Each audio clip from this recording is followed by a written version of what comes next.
மனசுல இருந்து நீ பேசுற சத்தியில கரெக்டாக போக மாட்டேங்குது. அது வந்து நம்ம குடும்பம் நல்லா இருக்கு. உண்மையை குடும்பம்னா திரும்ப சொல்றேன். அதாவது என் சின்ன பையன் எனக்கு ஒரே பொண்ணு தான். ஆனா நான் சொன்னது காலேஜ் பொண்ணுல இருந்து எங்க அம்மால இருந்து ஸ்கூல்ல கவர்மெண்ட் ஸ்கூல் குழந்தைங்க போது எல்லாரும் என் குடும்பமா நான் கொண்டு வந்தேன்.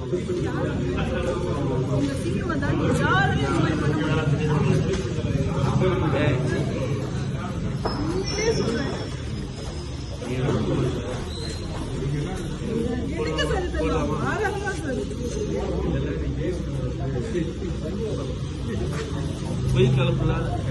பொய் கலப்பில்லாத ஒரு பேச்சு, பொய் கலப்பில்லாத ஒரு பேச்சு, ஒரு பேச்சு எங்கேருந்து வந்து இங்கேருந்து மனதார பேச சிந்திச்சு பேசல, சிந்திச்சு பேச சந்தர்ப்பம் புத்தாண்டு கிடையாது. நீ சாப்பிட்டு போற அண்ணன் சாப்பாடு இது வந்து அண்ணன் எடுத்துட்டு முதல்ல புத்தாண்டுக்கு எங்க அண்ணன் ஒரு பரிசு வந்து பாத்தீங்களா. நல்லது. தங்கச்சி என்றும் இன்று போல் என்றும் வாழ்க. நீ கட்சிக்காரி 100 வருஷம் வளரும்.